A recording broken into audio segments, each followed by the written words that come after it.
കൂട്ടുകാരെ, അസ്സലാമു അലൈക്കും വറഹ്മത്തുള്ളാഹി വബറകാതുഹു. ആദരവായ നബി മുഹമ്മദ് മുസ്തഫ സല്ലല്ലാഹു അലൈഹി വസല്ലം തങ്ങളുടെ ജന്മദിനം കൊണ്ട് അനുഗ്രഹീതമായ ദിവസത്തിലാണ് നാം ഇന്നുള്ളത്. കഴിഞ്ഞ കുറെ ദിവസങ്ങളായി ഒരു മഹാദുരന്തത്തിന്റെ വേദനയിലായിരുന്നു നാം ഓരോരുത്തരും.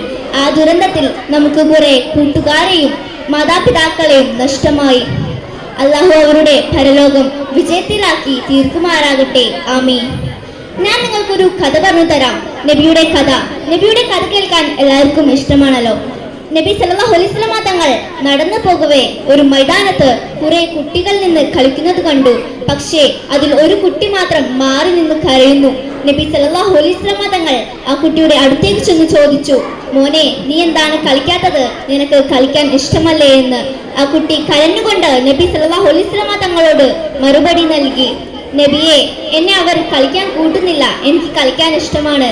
എനിക്ക് ഉപ്പയും ഉമ്മയും ഇല്ലാഞ്ഞിട്ടല്ലേ, ഞാൻ അനാഥനായിട്ടല്ലേ എന്ന് പറഞ്ഞുകൊണ്ട് ആ കുട്ടി വീണ്ടും കരച്ചിൽ തുടങ്ങി. നബി സല്ലല്ലാഹു അലൈഹി വസല്ലം തങ്ങൾ ഇത് കേട്ട് നബി സല്ലല്ലാഹു അലൈഹി വസല്ലം തങ്ങൾക്ക് വിഷമമായി. നബി ആ കുട്ടിയോട് പറഞ്ഞു, മോനെ, ഞാൻ നിന്റെ ഉപ്പയും ആയിഷ ബീവി നിന്റെ ഉമ്മയുമാവുന്നതിൽ നിനക്ക് കുഴപ്പമുണ്ടോ എന്ന്. നബി സല്ലല്ലാഹു അലൈഹി വസല്ലം തങ്ങൾ പറഞ്ഞത് കേട്ട് ഈ കുട്ടി സന്തോഷം കൊണ്ട് തുള്ളിച്ചാടുകയാണ് ചെയ്തത്. ഈ കുട്ടിയുടെ അടുത്തു നിന്ന കൂട്ടുകാരെല്ലാവരും വൈദ്യരായി. ആ കുട്ടിയുടെ കൂട്ടുകാർക്കും തോന്നി നബി സല്ലല്ലാഹു അലൈഹി വസല്ലം തങ്ങൾ ഉപ്പയും ആയിഷ ബീവി ഉമ്മയുമെങ്കിലെന്ന്. ആ കുട്ടി നബിയുടെ ഒപ്പം വീട്ടിലേക്ക് മടങ്ങി. ഇത്രയും പറഞ്ഞുകൊണ്ട് ഞാൻ എൻ്റെ ചെറിയ പ്രസംഗം ഇവിടെ അവസാനിപ്പിക്കുന്നു. അസ്സലാമു അലൈക്കും വറഹ്മത്തുള്ളാഹി വബറകാതുഹു.